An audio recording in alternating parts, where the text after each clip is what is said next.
Bismillah. Assalamualaikum warahmatullahi wabarakatuh. Innal hamdalillah nahmaduhu wa nasta'inuhu wa nastaghfiruh wa na'udzu billahi min shururi anfusina wa min sayyiati a'malina. May yahdihillahu fala mudhillalah wa may yudlil fala hadiyalah. Ashhadu an la ilaha illallah wahdahu la syarikalah wa ashhadu anna Muhammadan abduhu wa rasuluh. Allahumma salli wa sallim wa barik ala nabiyyina Muhammad wa ala alihi wa ashabihi wa man tabi'ahum bi ihsanin ila yaumiddin, amma ba'd. Ma'asyiral ikhwah kaum muslimin wal muslimat rahimani wa rahimakumullah. Alhamdulillah, kita memanjatkan puji dan syukur kita kepada Allah Subhanahu wa taala yang senantiasa memberikan nikmat-nikmatnya kepada kita semuanya. Walhamdulillah, di malam hari ini kita masih dipertemukan oleh Allah Subhanahu wa taala di tempat ini, yang kita berharap kepada Allah Subhanahu wa taala di tempat inilah kita membangun hubungan persaudaraan kita karena Allah Subhanahu wa taala. Kita menimba ilmu, kita saling nasihat menasihati, yang mudah-mudahan Allah Subhanahu wa taala memberikan keberkahan dalam kehidupan kita semuanya. Amin ya rabbal alamin. Salawat serta salam mudah-mudahan senantiasa tercurahkan kepada uswatun hasanah kita Nabiullah Nabi Muhammad sallallahu alaihi wasallam, kepada keluarga beliau, sahabat-sahabat beliau, dan kepada seluruh kaum muslimin yang mengikuti beliau dengan sebaik-baiknya. Para bapak, para ibu, kaum muslimin wal muslimat rahimani wa rahimakumullah, di kesempatan malam hari ini kita akan kembali melanjutkan pembacaan kitab Khulasah Ta'dhimil Ilmi, yakni ringkasan dari kitab pengagungan atau pemuliaan terhadap ilmu yang ditulis oleh beliau Syekh Shalih Al-Utsaimin hafidhahullahu taala. Ya, ini khusus berkenaan dengan adab thalabul ilmi, bagaimana seseorang muslim agar benar dalam menuntut ilmu, mendapatkan ilmu yang bermanfaat dari Allah Subhanahu wa taala. Jangan sampai seorang muslim itu lepas daripada menuntut ilmu. Kehidupan seorang muslim itu harus dihiasi dengan menuntut ilmu, karena itu adalah sebuah kewajiban bagi seorang muslim, sebagaimana dikatakan oleh Rasul sallallahu alaihi wasallam, thalabul ilmi faridatun ala kulli muslim. Menuntut ilmu itu adalah sebuah kewajiban bagi seorang muslim. Wajib hukumnya ya terkait dengan perkara-perkara yang harus dia ketahui, perkara akidah-akidah yang mendasar. Kemudian berkaitan dengan ibadah yang dia akan lakukan, berkaitan dengan muamalah yang dia akan lakukan.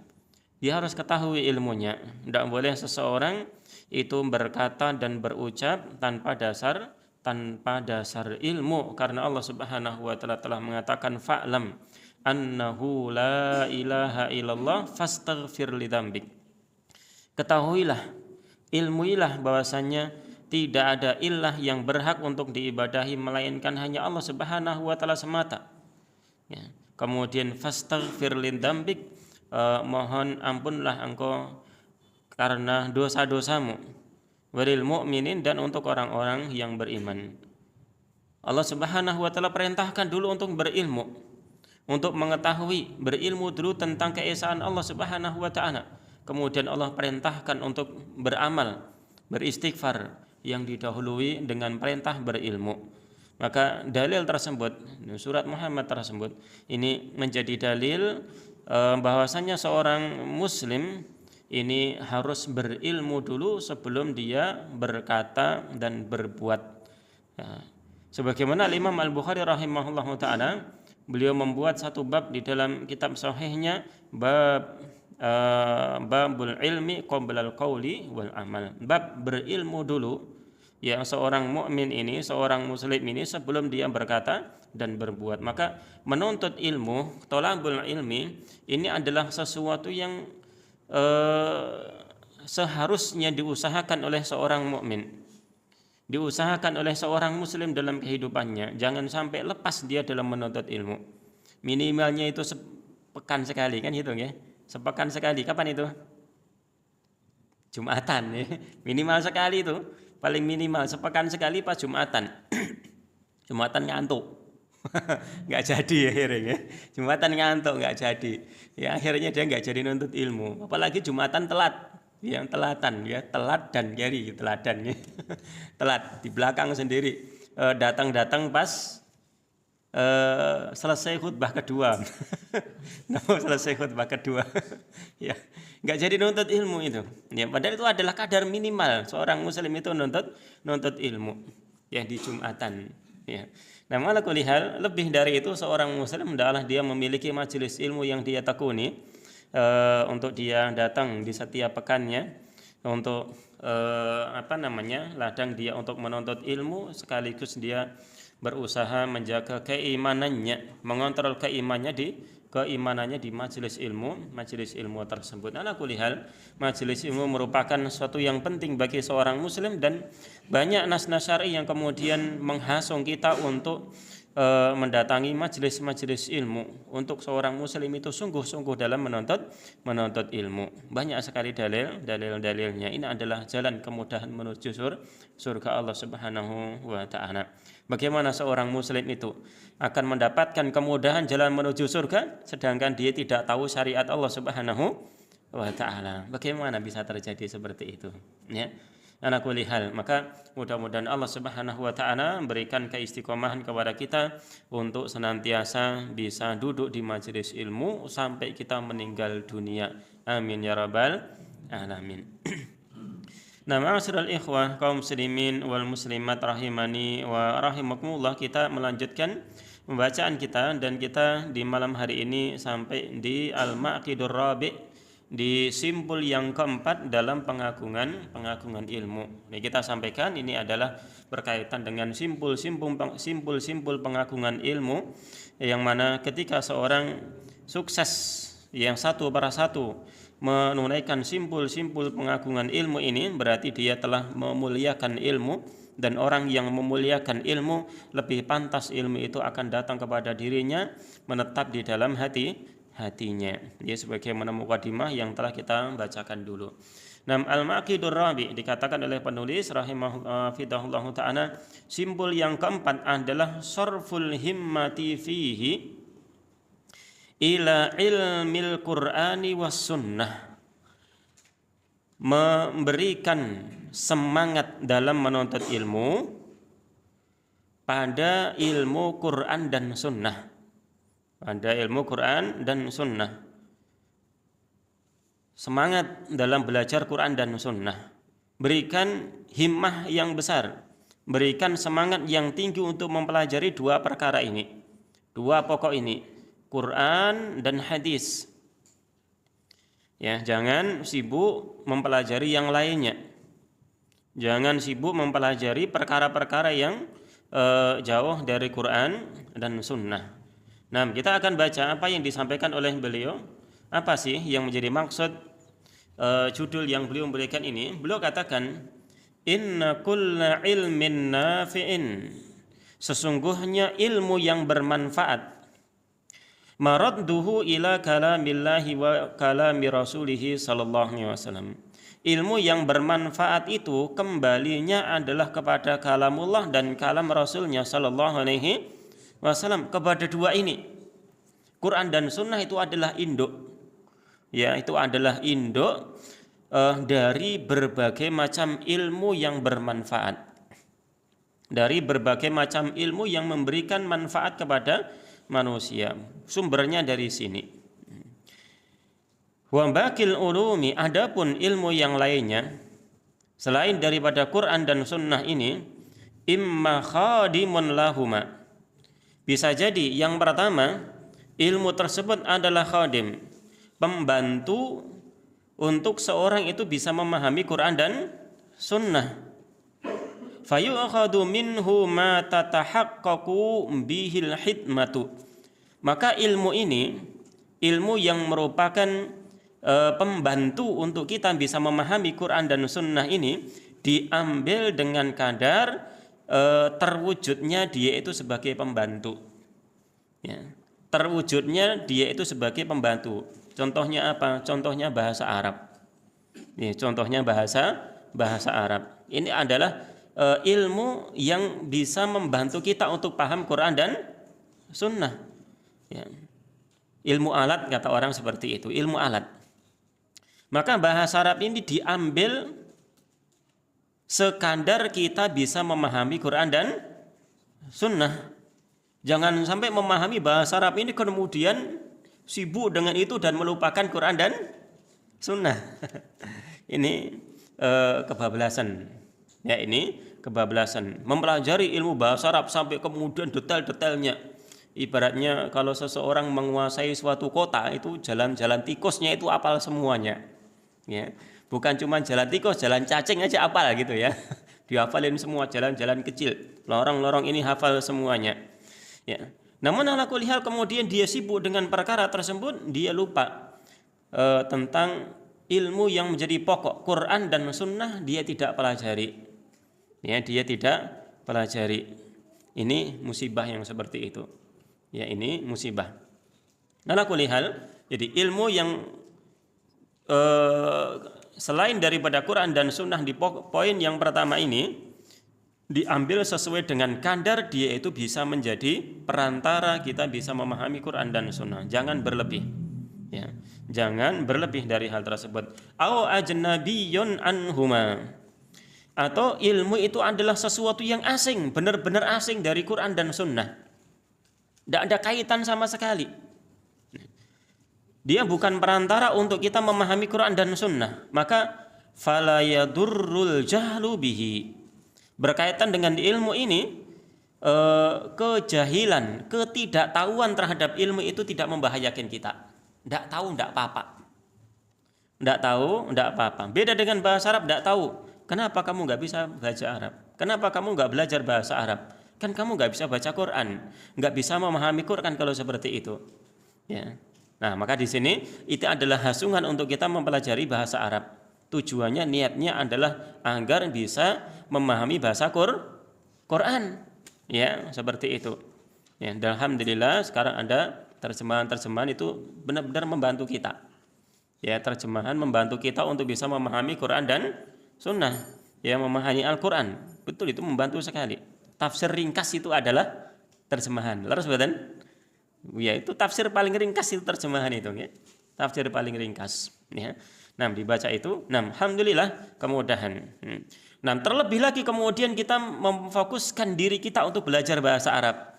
Nanti ketika kita sholat, ya ketika baca Quran, nanti bisa paham, itu akan langsung memberikan pengaruh pada jiwa-jiwa kita. Ya, itu akan lebih baik lagi. Maka adalah hasungan untuk belajar bahasa Arab. Kemudian kalau itu ilmu tidak berkaitan dengan itu, tidak berkaitan dengan bagaimana alat ilmu ini untuk membantu kita paham Quran dan Sunnah, benar-benar asing, nggak ada kaitan sama sekali, maka tidak ada bahaya untuk kita itu tidak tahu tentangnya. Apa contohnya ilmu ini? Apa contohnya? Ilmu sihir. Contoh ilmu sihir, ilmu perdukunan, ilmu perbintangan.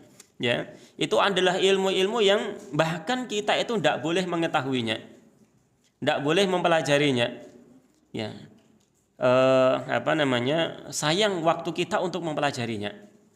Iman waktu nih belajar tentang ilmu sihir, ya, ilmu sulap, ya, ilmu sulap dan sebagainya. Tidak ada faedahnya kita mengetahui yang seperti itu. Nah, ini macam-macam ilmu. Kata beliau, wa ma ahsana qaula iyadil yahsubi. Begitu indah perkataan yang diucapkan oleh Iyad al-Yahsubi.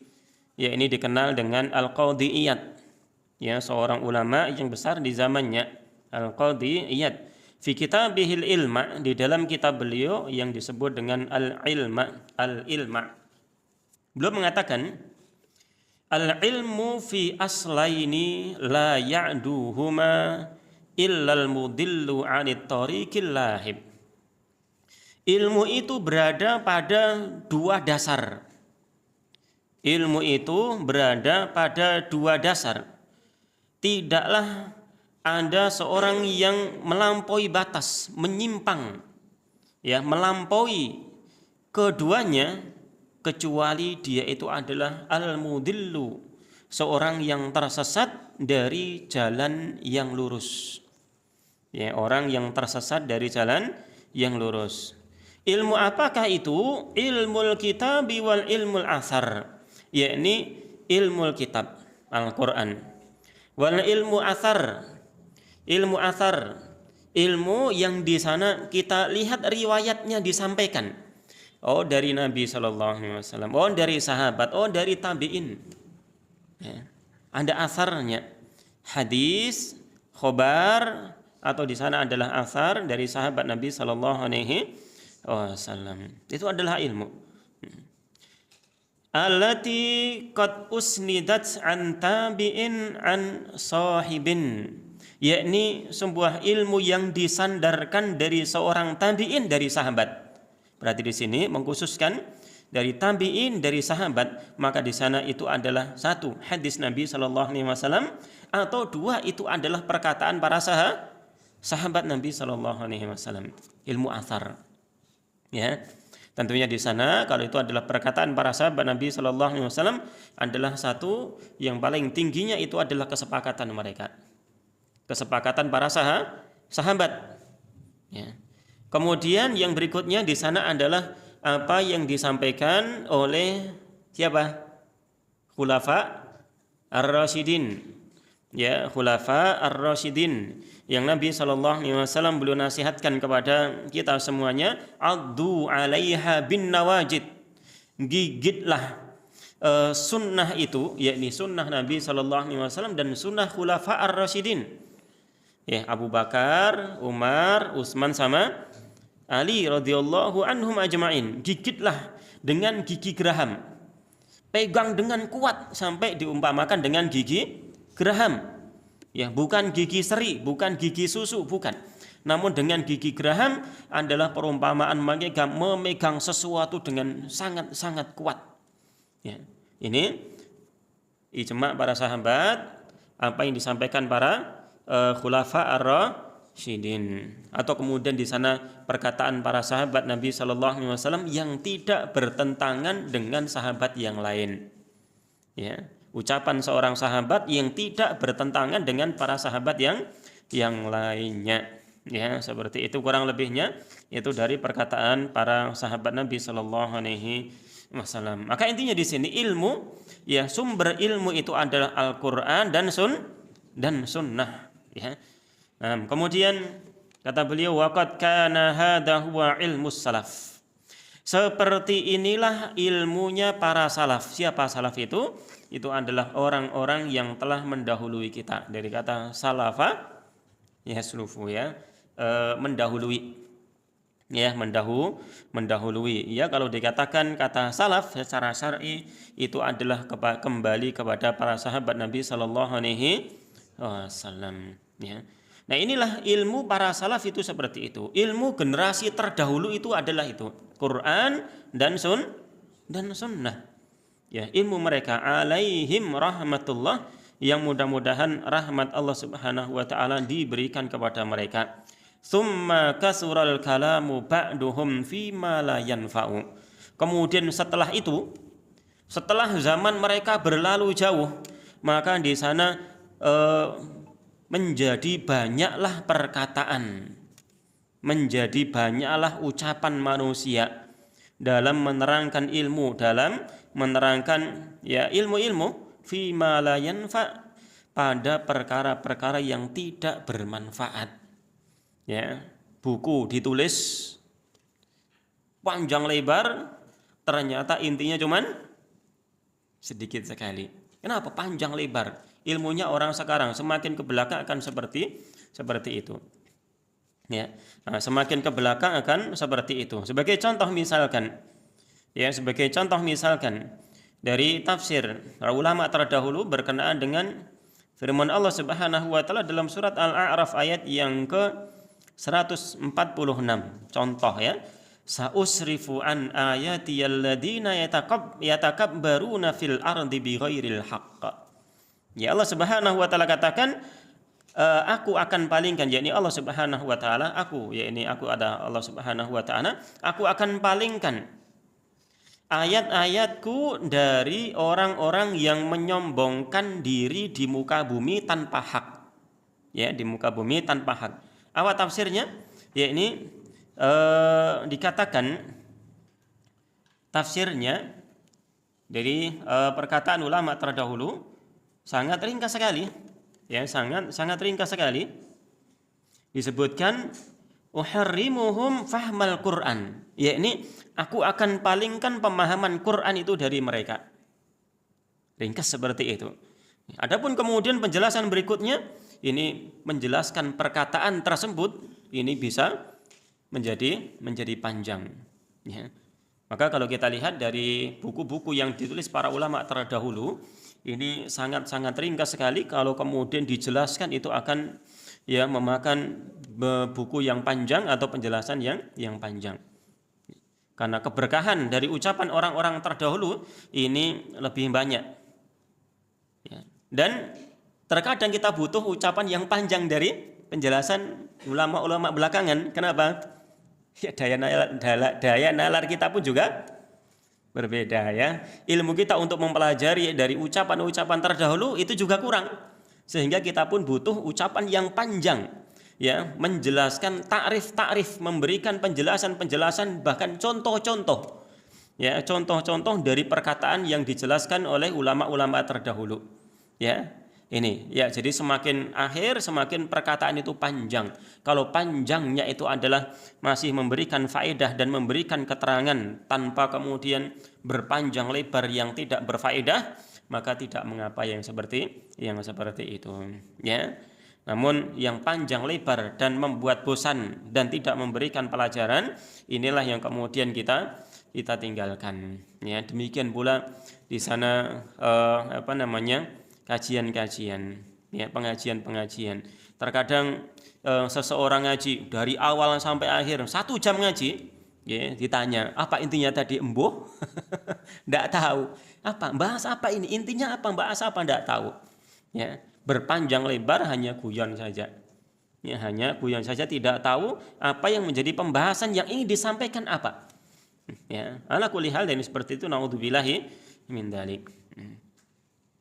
Nah, kemudian kita lanjutkan lagi.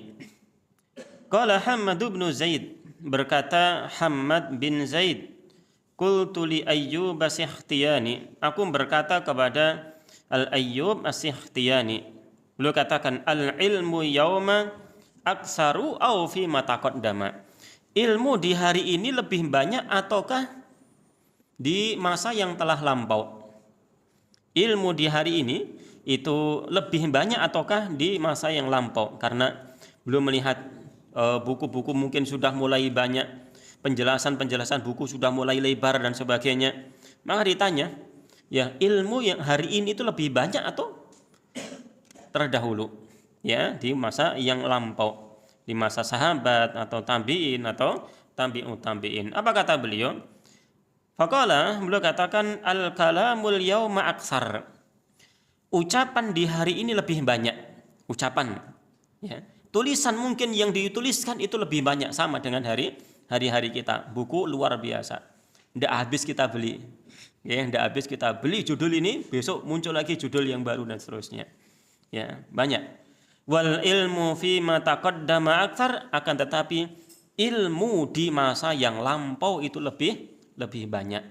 Ya, ilmu di masa yang lampau itu lebih banyak. Walaupun sekali lagi ucapan yang mereka ucapkan itu hanya beberapa patah kata, sedikit yang mereka ucapkan. Namun itu mengandung keberkahan ilmu yang banyak, yang apabila diterangkan itu membutuhkan ucapan yang banyak. Gitu ya. Itu sama ya dengan Nabi SAW yang beliau diberikan jawami'ul kalim sebagai kekhususan untuk Nabi SAW. Ya, utitu jawami'ul kalim. Aku telah diberikan jawami'ul kalim, yakni ucapan yang ringkas, yang padat, namun itu mengandung makna yang padat, ya, mengandung makna yang padat. Maka salah satu ciri khas di antara hadis yang sahih, ini salah satu ciri saja, ya, walaupun di sana ada hadis yang panjang, ya, cirinya itu adalah hadis tersebut ringkas dan maknanya padat, karena itu adalah jawami'ul kalim, ya. Nah, ini adalah yang keempat, simbol pengagungan yang keempat, seseorang itu harus sungguh-sungguh mempelajari Quran dan Sunnah. Di sini terkhusus para santri, masya Allah.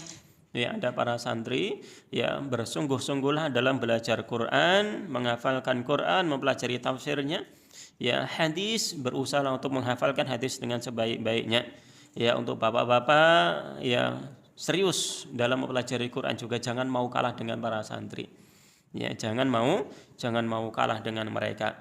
Ya, di rumah dibagi waktunya. Ada waktu untuk kerja, ada waktu untuk keluarga, ada waktu untuk baca Quran. Ya, ada waktu untuk baca Quran. Al-Ustadz Yazid bin Abdul Qadir Jawas rahimahullahu taala, yang kita kehilangan beliau. Ya, kita kehilangan beliau. Mudah-mudahan Allah Subhanahu wa taala menerima segala amal kebaikan beliau dan mengampuni segala kesalahan-kesalahan atau kekhilafan beliau. Mudah-mudahan Allah Subhanahu wa taala angkat derajat beliau yang setinggi-tingginya, ya, diluaskan kuburnya dan dimasukkan dalam surga Allah Subhanahu wa taala. Amin ya rabbal alamin. Ya, beliau sering nasihati kepada para penuntut ilmu, ya, seorang kaum muslimin minimal itu 1 jam baca buku. Ya, minimal satu jam baca buku. Ya, apalagi masya Allah ini adalah buku-buku yang ringkas dulu itu dibaca. Ya, kutip-kutip kecil itu nek beli 5.000-an itu loh. Nek tumpas 5.000-an itu loh. Niku sing diwaca sing niku riyen. Ya, wawas usul salasah, qawaidul arba. Ya, sing ringkas-ringkas ngoten niku, diringkas dulu, dibaca berulang-ulang, dipahami dengan baik seperti itu. Enggak usah baca yang tebal-tebal dulu, walaupun juga butuh, namun yang paling penting yang ringkas-ringkas dulu. Ya, ya ringkas, beli 5.000 toko buku. Wah, bensinnya entek 10.000 ya. Bensinnya entek 10.000 nggih. Nah, ya ora apa-apa nggih. Nek duwe duit, nek sakniki ndak duwe bulet, masyaallah kuota luwih murah nggih. Kuota luwih murah, ya. Ambil kuota, download buku apa? Oh, Qawaidul Arba, terjemahan, baca berulang-ulang, ya. Niku ndak sampai setengah jam selesai, cuma dikit. Ngoten nggih, baca berulang-ulang. Oh, kemudian selesai paham, baca usul salasah, insyaallah. Ya, dibaca seperti itu, ya. Buku-buku ringkas seperti ini, ya, itu akan lebih penting daripada kemudian kita membaca berpanjang-panjang lebar. Yang berpanjang-panjang lebar, ngladrah sana sini. Yang ringkas-ringkas dulu dibaca. Ya. Nah, ini dan jangan sampai waktu kita dalam hari-hari kita kosong dari baca Quran. Jangan, ya, jangan kosong dari baca Quran. Disempatkan, walaupun itu adalah sedikit, walaupun hanya 1 muka, walaupun hanya setengah muka. Jangan sampai lepas dalam kehidupan kita itu dari baca Quran. Ya, ala kulli hal, mudah-mudahan Allah Subhanahu wa taala memberikan kemudahan kepada kita semuanya. Kemudian yang kelima, al-maqidul khamis, simpul yang kelima, ya, simpul yang kelima. Yakni surukul jadatil musilati ilaihi. Seorang penuntut ilmu itu menempuh jalan yang lurus yang bisa mengantarkan kepada ilmu. Jadi jalan menuntut ilmu, seorang menuntut ilmu itu harus melalui jalannya, jalan yang memang bisa mengantarkan kepada ilmu. Likulli matlubin tariqun yusilu ilaihi. Setiap sesuatu yang dicari itu ada jalan yang mengantarkan kepadanya. Seorang pengen jadi dokter, enten jalannya mboten? Ada. Ya, seorang pengen jadi kapten. Kapten apa? Ya, pengen jadi kapten kereta, dan seterusnya. Ada jalannya di sana. Ya, termasuk seseorang ingin mendapatkan ilmu yang berkah. Yang seorang ingin mendapatkan ilmu yang nafi, itu ada jalannya pula. Faman salaka jadata matlubihi au qafathu alaihi. Barang siapa menempuh jalan pada sesuatu yang dia cari, maka jalan itu akan memberhentikan dia pada apa yang dia cari. Ya, seorang pengen jadi dokter, dia kuliah di kedokteran. Ya, maka kuliah di kedokteran itu akan mengantarkan dia menjadi dokter dengan izin Allah Subhanahu wa taala. Ya. Jangan sampai pengen jadi dokter kuliahnya ten putih. Perhutanan ya. Perhutanan jadi dokter napa? Ya dokter hutan. Ya. Ya, di sini ya sesuai dengan jalannya. Sesuai dengan jalannya, ditempuh jalannya masing-masing. Wa man adala anha lam yadfar bi matlubihi. Barang siapa dia berpaling meninggalkan jalannya, maka dia tidak akan beruntung mendapatkan apa yang dia cari. Ya, dia tidak akan beruntung dengan mendapatkan apa yang dia cari. Enggak sesuai jalannya. Nah, ya, enggak sesuai dengan jalannya. Namun belum tentu seseorang yang menempuh jalan itu berhasil semuanya. Belum tentu. Tidak setiap orang yang kuliah di kedokteran itu jadi dokter. Betul Ibu? Betul ya? Tidak setiap orang yang kuliah di jurusan ekonomi jadi ahli ekonomi. Ya jadi ulum, namun enggak kerja di ekonomi. Ya, ini saya dulu di sekolah belajar ya mesin perkakas ya, mesin industri. Sekarang enggak pegang las lagi, nggih. Pegangi pulpen, nggih. Enggak sesuai dengan jurusannya ya. Itu pas sekolah dulu ya di STM. Ya. Wa inna lil ilmi tariqan man akhta'aha dhalla wa lam yanalil maqsuda. Dan ilmu itu juga memiliki jalan. Ya, sesungguhnya ilmu itu memiliki jalan. Dan barang siapa salah dalam menempuh jalan tersebut, dhalla, dia akan tersesat. Walam yanalil maqsudan, dan dia tidak akan mendapatkan apa yang dia inginkan. Enggak jadi dapat ilmu. Kenapa? Salah jalannya. Ya, salah jalannya. Orang ingin mendapatkan ilmu syar'i, ya datangnya nyuwun ngapunten ke kuburan. Ya, ke kuburan. Kenapa? Nanti dapat wangsit. Ya, dapat wangsit seperti siapa? Seperti Nabi Khadir. Itu dalilnya ya. Seperti siapa? Nabi Khadir. Ya, ilmu ilham dari Allah Subhanahu wa taala. Ya. Jalan berbulan-bulan datang ke kuburan ini enggak dapat stres, suwe-suwe, kesel, malas nggih. Nah, enggak dapat-dapatnya ala kulihan, ya. Itu bukan jalannya. Ya, itu bukan jalannya, enggak akan dia dapatkan apa-apa. Wa rubbama asaba faidatan qalilatan, dan mungkin saja dia mendapatkan faedah yang sedikit ma'ata'bin katsirin, namun disertai dengan rasa capek yang luar biasa. Orang yang tidak menempuh jalan dalam menuntut ilmu, enggak menempuh jalannya, bisa mungkin dapat. Ini contohnya adalah otodidak. Ngatas otodidak? Enggak punya guru, hanya baca terus. Ya. Nah, ini dia menuntut ilmu tidak pada jalannya. Ya, menuntut ilmu tidak pada jalannya. Jalannya menuntut ilmu itu adalah berguru. Ya, jalannya menuntut ilmu itu adalah berguru, punya guru. Dia punya guru dan kemudian dia sibukkan dengan ilmu dengan baca. Namun dia punya guru. Dia punya dasar-dasar dulu. Ya, dia punya dasar-dasar dulu seperti itu. Bisa orang yang otodidak bisa saja dia mendapatkan ilmu, ya, faedah qalilah. Pelajaran yang sedikit namun disertai dengan rasa capek yang luar biasa. Capek. Kenapa? Baca terus, ternyata salah. Ternyata salah. Dan tidak sedikit orang yang kemudian seperti ini, ya, dia akan putus asa dan meninggalkan jalan menuntut ilmu. Atau bisa jadi kemudian dia mendapat ilmu yang salah kemudian menyimpang. Ya, ini bisa seperti itu. Illa kecuali orang-orang yang dirahmati oleh Allah Subhanahu wa taala. Gitu nggih. Nah, wa qad dzakara hadzal tariqa bi lafdin jami'in mani' Muhammadun Murtadha bin Muhammadin Az-Zabidi.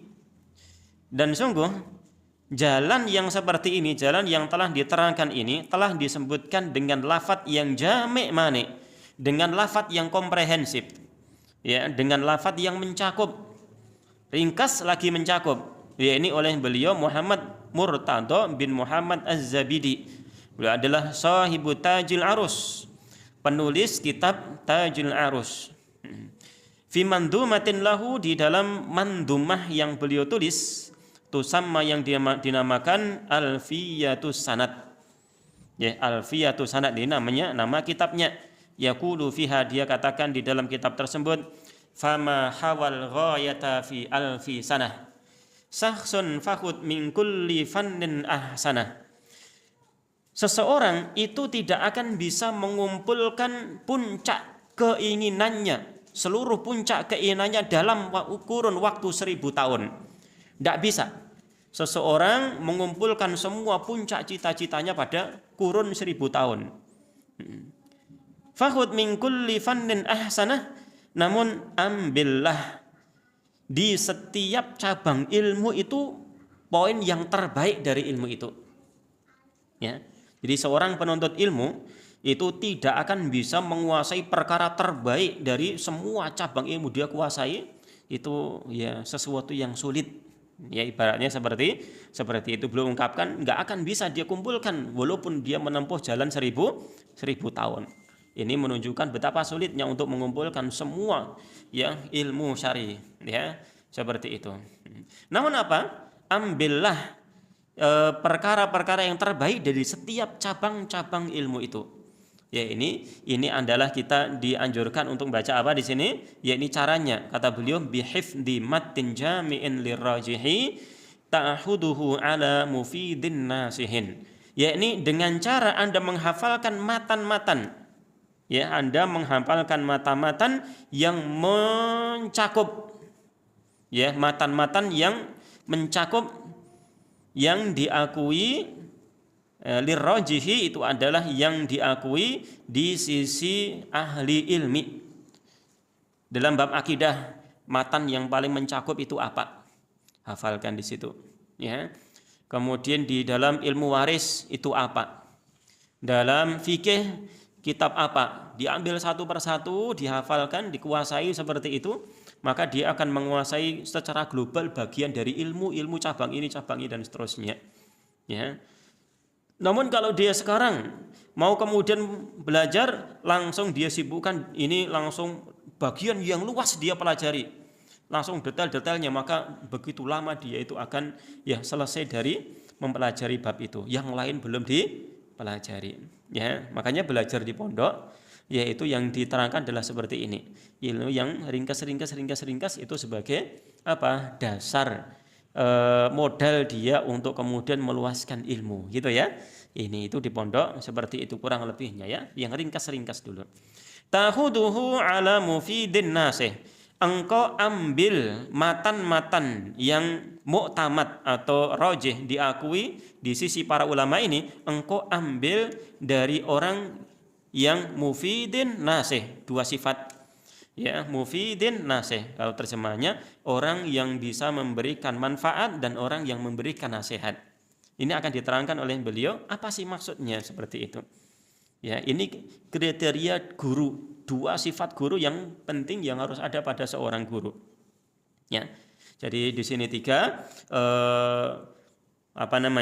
menguasai matan-matan di setiap bab ilmu, kemudian mengambil matan itu dari orang yang memiliki dua sifat, mufidin nasih.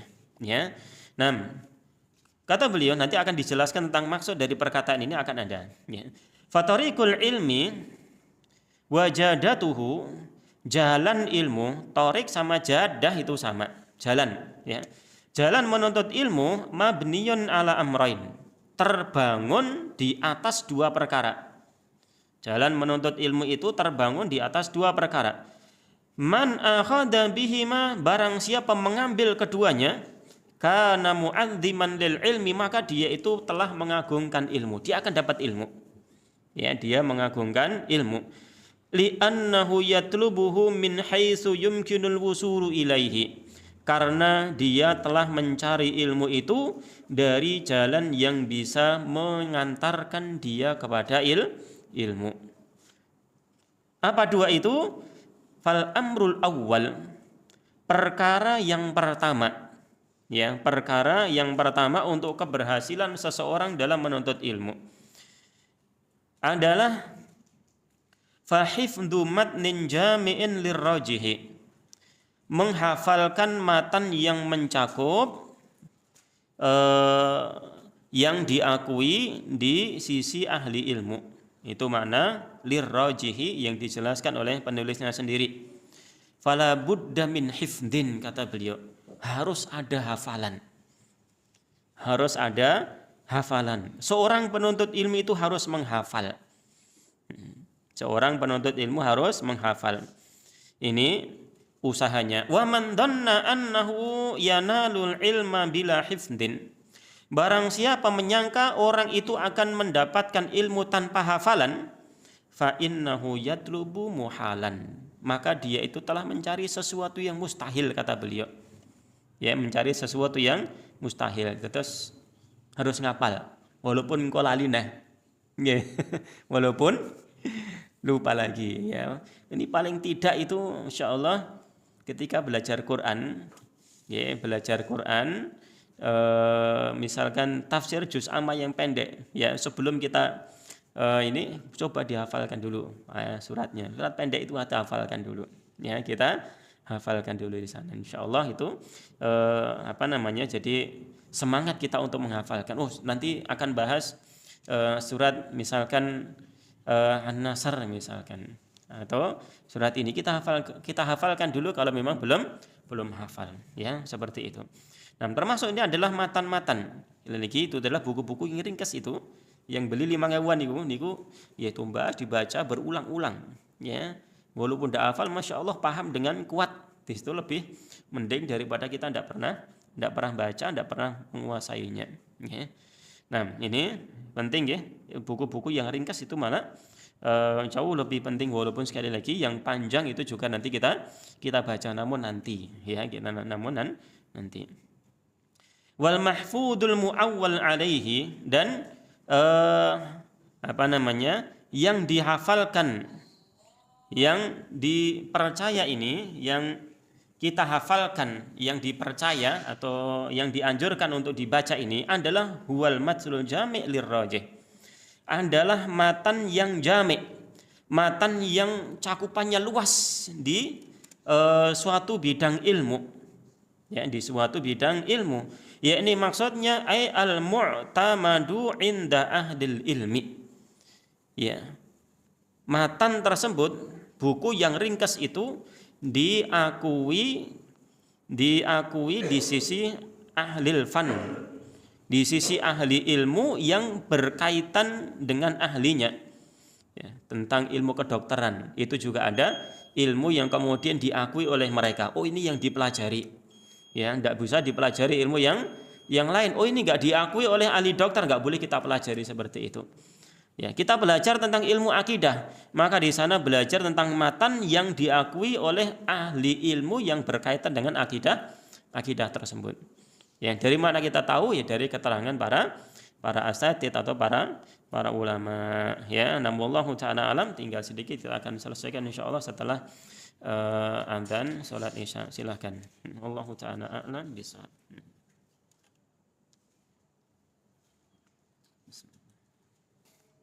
Bismillah, alhamdulillah, wassalatu wassalamu ala rasulillah wa ala alihi wa sahbihi wa man wala.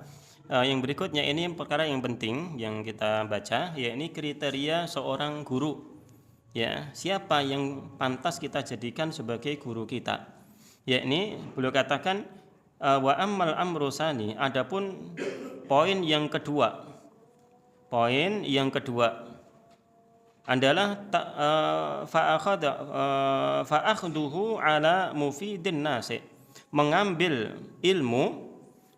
matan-matan yang telah disebutkan di poin yang pertama itu adalah ala mufidin nasi, pada orang yang bisa memberikan manfaat, lagi orang yang bisa memberikan nasihat. Ini terjemahannya letterlock seperti itu, namun akan dijelaskan dua sifat tersebut, yakni Anda fatafza'u ila syaihin, Anda bangkit menuju seorang guru, tatafahamu anhu ma'anihi, Anda memahami makna-makna dari matan-matan kitab tersebut darinya, yattasifu bihadainil wasfaini, seorang yang bersifat dengan dua sifat ini. Sifat yang pertama, sifat yang pertama, guru itu adalah awwaluha al-ifadah. Dia bisa memberikan manfaat. Wahyal ahliyatu fil ilmi, maksudnya bisa memberikan manfaat ini adalah dia itu memang ahli dalam ilmu tersebut. Dia itu ahli dalam bidang ilmu yang kita ingin cari. Fayakunu mimman urifa bi talabil ilmi. Tanda dia ahli itu, dia menguasai ilmu itu adalah dia itu mimman urifa bi talabil ilmi, dikenal sebagai seorang penuntut ilmu. Dia dikenal sebagai seorang penuntut ilmu. Batalakihi hatta adraka, dia mengambil ilmu itu dari mana? Dari gurunya sampai dia dapat ilmu itu.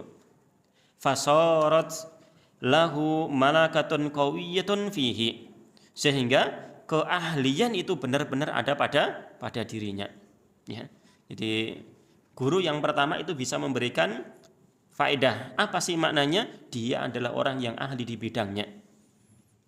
Dia adalah orang yang ahli di bidangnya. Bagaimana ciri-ciri dia? Tanda-tanda dohir yang kita ini, dia pernah sebagai seorang penuntut ilmu. Dia juga dulu punya guru. Dia belajar di sini, belajar di sini. Itu. Maka seorang yang tidak pernah dikenal dia itu nuntut ilmu, maka dia tidak dijadikan sebagai seorang guru. Ini yang pertama.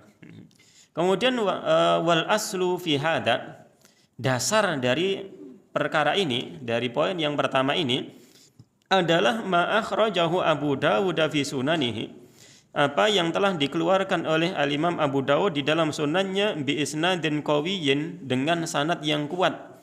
Ali bin Abbas, dari Ibnu Abbas radhiyallahu taala anhuma, bahwasanya Nabi sallallahu alaihi wasallam bersabda, tasma'una wa yusma'u minkum, kalian mendengar dan akan didengar dari kalian. Wa yusma'u mimman yasma'u minkum, dan akan didengarlah orang-orang yang telah mendengar dari kalian. Ini adalah isyarat untuk kaum muslimin itu ada rantaian sanad di dalam ilmunya. Kalau kehidupan seseorang itu punya nasab, si fulan, bapaknya si fulan, kakeknya siapa, terus seperti itu, maka ilmu itu juga memiliki rangkaian sanad seperti itu. Kalau orang itu tidak memiliki rangkaian sanad, dia nggak punya guru sama sekali. Bagaimana dia itu bisa diambil ilmunya seperti itu? Maka dia harus memiliki guru. Dia dikenal sebagai seorang talib dahulunya. Fal imratu bi umumil khitab, pelajaran itu diambil dengan keumuman perkataan. Sabda Nabi ini pelajaran itu diambil berdasarkan keumuman perkataan. La bi khususil mukhatab, bukan berdasarkan kekhususan orang yang diajak bicara. Hadis ini adalah Nabi SAW berkata kepada para sahabat secara khusus, namun faedahnya adalah umum. Kepada siapa saja yang mereka menuntut ilmu, nanti ilmu itu akan diambil dari dia. Akan diambil dari dirinya. Dan orang-orang yang tidak dikenal sebagai seorang penuntut ilmu, maka dia juga tidak akan diambil ilmu daripada dirinya. Ini maksudnya seperti itu. Fala yazalu min ma'alimil ilmi fi hadhil ummati an ya'khudahul khalifu anis salifi, dan akan senantiasa di antara pengajaran ilmu di tengah umat ini, akan senantiasa orang yang datang belakangan itu akan mengambil dari ilmu yang sebelumnya, orang yang sebelumnya. Ini adalah sesuatu yang telah ditentukan atau ditetapkan dari Nabi Shallallahu Alaihi Wasallam tadi. Seseorang itu yang guru diambil ilmunya karena dia telah belajar kepada guru yang berikutnya. Dia pernah mondok di sini, dia pernah kuliah di sini, maka diambil ilmunya. Dan ini sesuatu yang ma'qul insyaallah. Ya, seseorang tidak akan mengambil ilmu kedokteran dari si fulan kecuali dia itu adalah dulu pernah belajar kedokteran. Ya, ini tidak mungkin. Wah, si fulan itu petani yang andal, maka kita ambil ilmu kedokteran darinya. Mungkin tidak? Tidak mungkin yang seperti itu. Ya, nah ini makul insyaallah. Dia bisa kita cerna dengan akal kita. Wa amma wasfusani. Adapun sifat yang kedua dari seorang guru adalah fahuwan nasihatu, yakni nasihat. Ya, nasihat. Apa itu? Yakni tajma'u maknaya ini isnaini. Kata nasihat ini, sifat kedua ini mengandung dua makna. Yang pertama, salahiyatu syaikhil iktida'i bihi wal ihtida'i bihadihi wa dallihi wa samtihi. Yakni pantasnya guru ini untuk diteladani, diikuti, diambil petunjuk dan sifatnya. Pantas dia. Ustaz, berarti dia itu harus orang yang tidak pernah salah. Tidak, bukan gitu maksudnya ya. Itu. Dia bisa orang yang pantas diambil petunjuknya, pantas dijadikan teladan, itu bukan orang yang tidak pernah berbuat salah. Ada enggak orang tidak pernah berbuat salah? Ada buatan? Tidak ada. Namun kebaikannya itu lebih banyak daripada kesalahannya. Ya, ghalibnya kebanyakannya itu adalah sifat-sifat yang bagus. Kalau dia terjatuh pada kesalahan maka dikenal sebagai orang yang segera bertobat kepada Allah Subhanahu wa taala. Ini guru. Ya, jangan diambil dari orang yang fasik, tidak boleh. Orang yang kebanyakan hari-harinya berbuat fasik, berbuat keburukan, tidak diambil dari ilmu dari dirinya. Ini makna yang pertama. Atau makna yang kedua adalah ma'rifatuhu bi tara'iqit ta'lim. Dia mengetahui jalan-jalan atau cara-cara mengajarkan ilmu. Ya, karena tidak setiap orang punya ilmu bisa mengajarkan ilmu. Terus mboten, ahli matematika belum tentu semua bisa mengajarkan ilmu atau matematika, ya, seperti itu. Nah, ala kulli hal, ini makna yang terakhir yang beliau sampaikan, bahwasanya orang tersebut menguasai cara-cara menyampaikan ilmu dengan baik. Sifat seorang guru apa tadi? Dia ahli dalam ilmunya, dikenal dia, yang ditandai dikenal dia itu sebagai seorang penuntut ilmu dulunya, mengambil dari gurunya. Yang kedua, dia itu pantas untuk dijadikan teladan karena dominan dia adalah sebagai orang yang baik, atau dia itu adalah orang yang bisa mengajar, ya. Itu beberapa kriteria sebagai seorang guru. Mudah-mudahan Allah Subhanahu wa taala memberikan guru yang terbaik untuk kita semuanya, yang bisa mengajarkan ilmu agama kepada kita semuanya, sekaligus dia sebagai teladan yang kita bisa ambil teladan untuk kehidupan sehari-hari kita. Jazakumullahu khairan atas perhatiannya. Kurang lebihnya minta maaf. Wassallallahu ala nabiyyina Muhammad wa ala alihi wa sahbihi wa man tabi'ahum bi ihsanin ila yaumiddin wa akhiru da'wana alhamdulillahi rabbil alamin. Subhanakallahumma wa bihamdika asyhadu alla ilaha illa anta astaghfiruka wa atubu ilaik. Assalamualaikum warahmatullahi wabarakatuh.